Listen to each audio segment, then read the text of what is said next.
wine spritzer, whilst being cooled by intermittent puffs of chilled water squirted from tiny nozzles.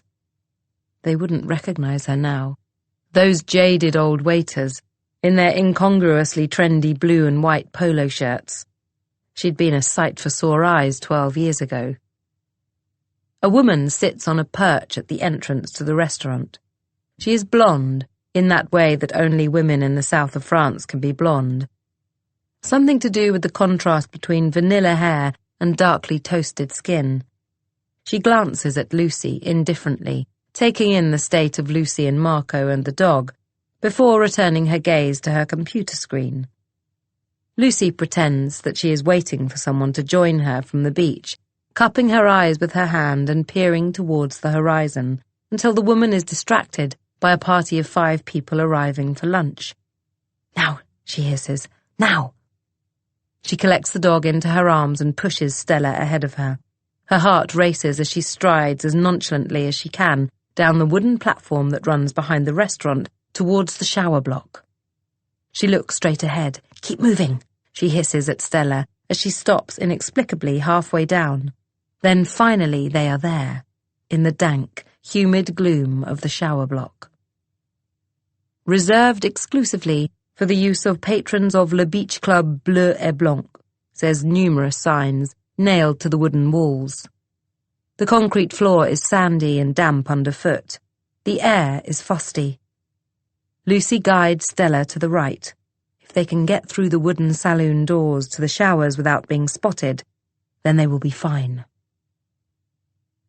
And then they are in. The showers are empty. She and Marco strip off their clothes for the first time in nearly 8 days. She finds a bin for her knickers. She never wants to wear them again. She pulls shampoo and conditioner from her rucksack, a bar of soap, a towel. She takes the dog in with her, massages shampoo all through his fur, under his tail, under his collar, behind his ears. He stands steady and still, almost as though he knows that this is needed. Then she passes him to Stella, who is waiting outside. He shakes himself off, and Stella giggles as she is splattered with droplets from his fur.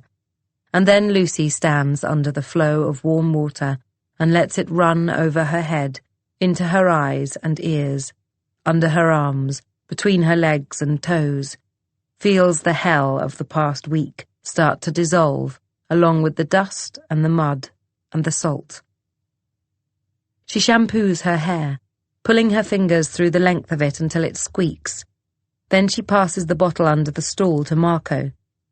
She watches their combined suds meeting in the gap between them, the sad, grey tinge of it. "Really get into the hair at the back of your neck, Marco," she says. "It's all clumpy there, and armpits, really do your armpits." After, they sit side by side on a wooden bench wrapped in towels. They can see people passing by on the other side through gaps in the wood, see slices of shimmering blue sky, smell sun-warmed wood and fried garlic. Lucy sighs. She feels unburdened almost, but still not quite ready to do the next thing. They put on clean clothes and deodorant, and Lucy rubs moisturizer into her face and gives the children sun cream for theirs. She has a small bottle of perfume in the bottom of her toiletry bag, which she sprays behind her ears and into her cleavage. She twists her damp hair into a roll at the back of her head and clips it with a plastic claw. She looks at herself in the mirror. Nearly 40 years old, homeless, single, penniless. Not even who she says she is. Even her name is fake. She is a ghost. A living, breathing ghost. She puts on some mascara, some lip gloss, adjusts the pendant of her golden necklace so that it sits in her sun-burnished cleavage. She looks at her children. They are beautiful. The dog looks nice. Everyone smells good.